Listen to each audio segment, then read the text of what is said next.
a todos. Bueno, ¿se puede hacer esta pregunta? Si es pertinente decir, bueno, ¿a dónde va a acabar esta guerra? A ver, se puede analizar por qué se inició y cuál sería el plan ideal para los que lo diseñaron. Básicamente Irán y sus aliados y sus milicias aliadas como Hamas o como Hezbollah o como la Yihad. Ya hay información bastante fuerte de reuniones, ya del año pasado, seguidas por reuniones en marzo de este año, donde Irán bajó las instrucciones a Hamas, a Hezbollah y a otras organizaciones de prepararse para un conflicto a gran escala en algún momento del fin del 2023. Hay un informe hoy muy detallado en el New York Times que viene a complementar algunas advertencias que Egipto le hizo a Israel y que los sectores militares y de inteligencia le hicieron al poder político israelí, y que el poder político, por razones, digamos, a investigar, no le dio la suficiente relevancia. El objetivo de Irán es claramente cambiar un status quo favorable a Israel, que es un país que está normalizando la relación con todo el mundo árabe, especialmente con las potencias petroleras del Golfo, especialmente Arabia Saudita.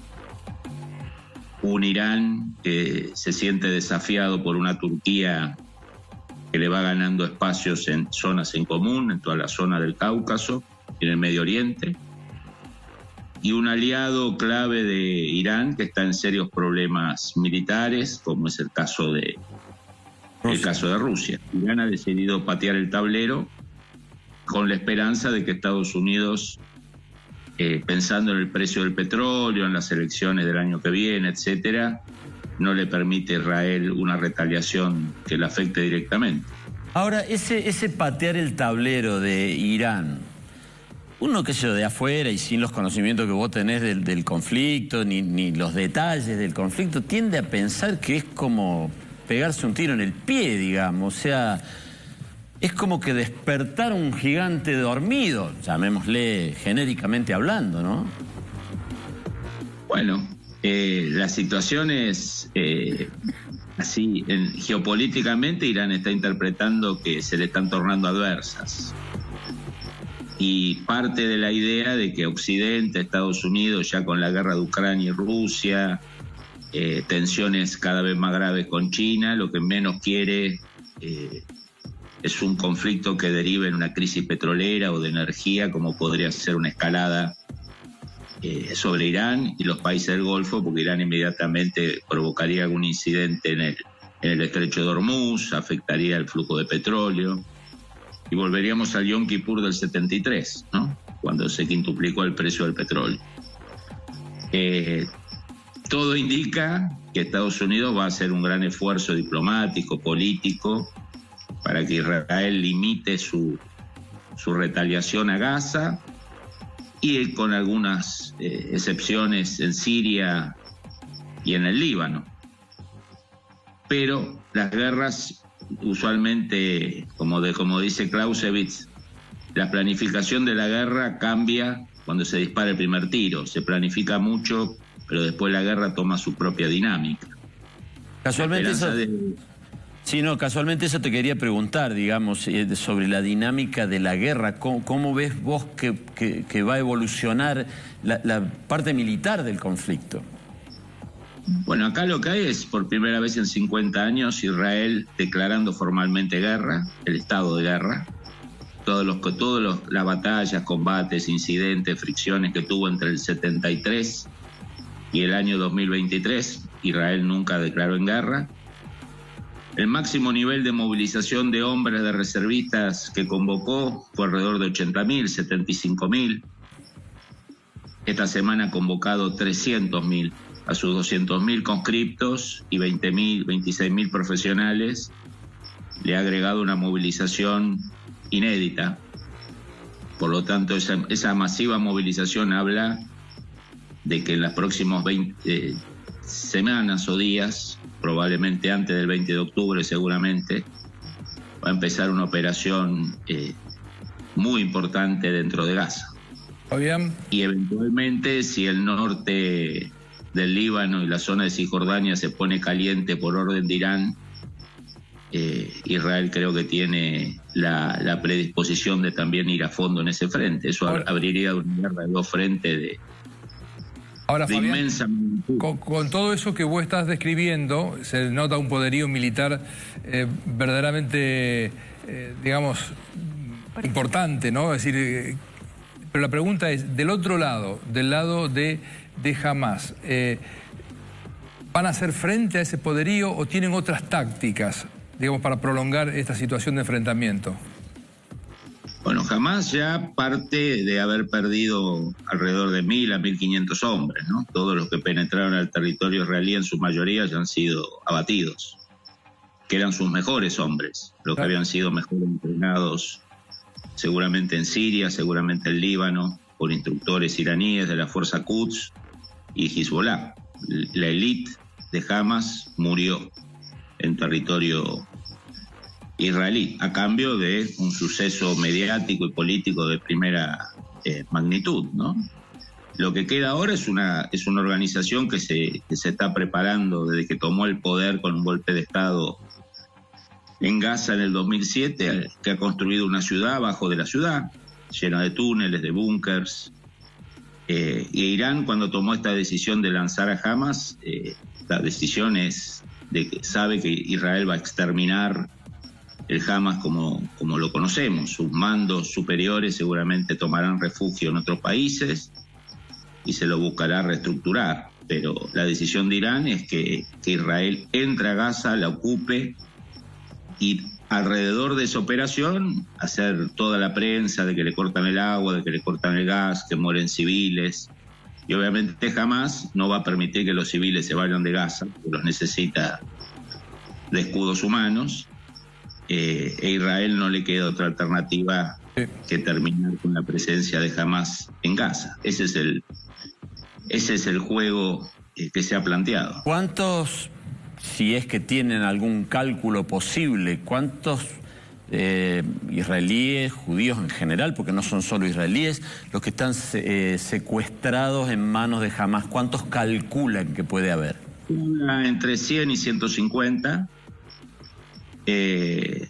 Lo que pasa que me parece que los que hemos seguido los temas de guerra con Israel y en el Medio Oriente, sabemos que Israel es muy generoso en los canjes. Ha canjeado 50 terroristas por un israelí, ha cambiado por el cadáver de un piloto de combate decenas de terroristas, pero me parece que en este nuevo escenario no va a haber canjes, digamos, no entramos en una nueva etapa. Claro, y eso te plantea, ¿cómo se plantea el dilema, llamale moral si querés, entre decir, che, preservemos la vida de los 150 o bueno, no, lo siento por los 150, pero acá hay otra cosa más grande en juego? ¿Cómo ves eso?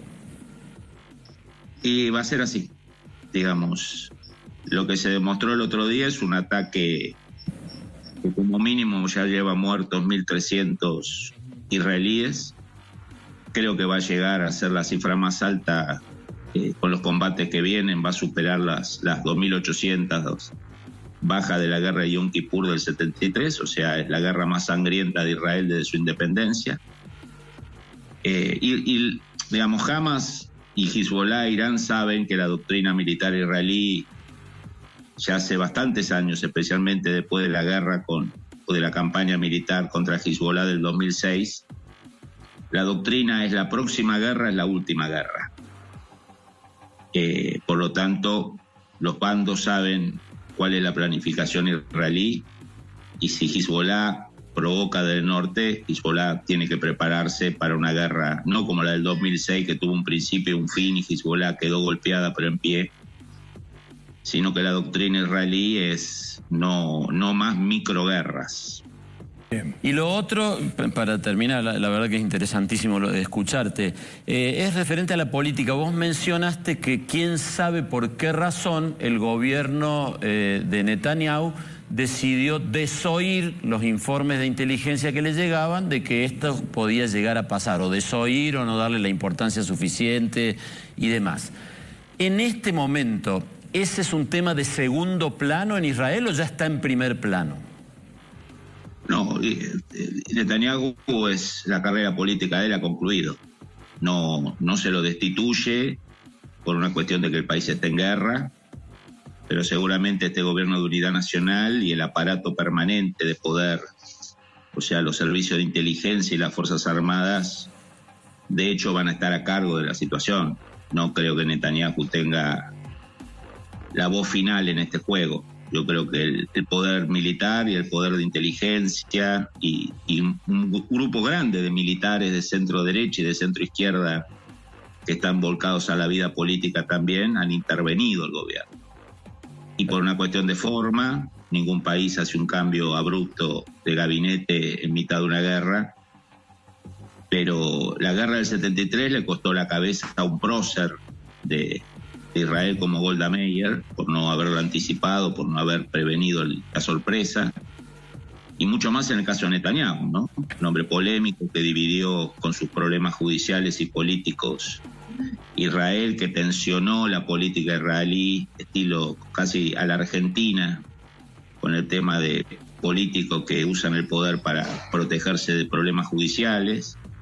Le provocó un gran daño, hubo mucha fricción política, hubo gran descontento entre las fuerzas de seguridad, políticas y militares, porque justamente lo que destacaban esos grupos que piensan en el Estado, no piensan en las elecciones, diciendo, miren, concentrémonos porque estamos rodeados de serios problemas, y Netanyahu seguía con su reforma judicial, sus alianzas, su hijo, y casi a la Argentina, digamos, ¿no? Está bien.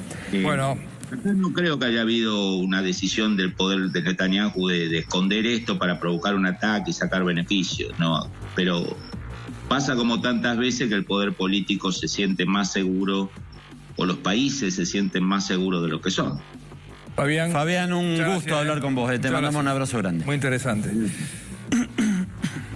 Bueno, muy bien. Sí.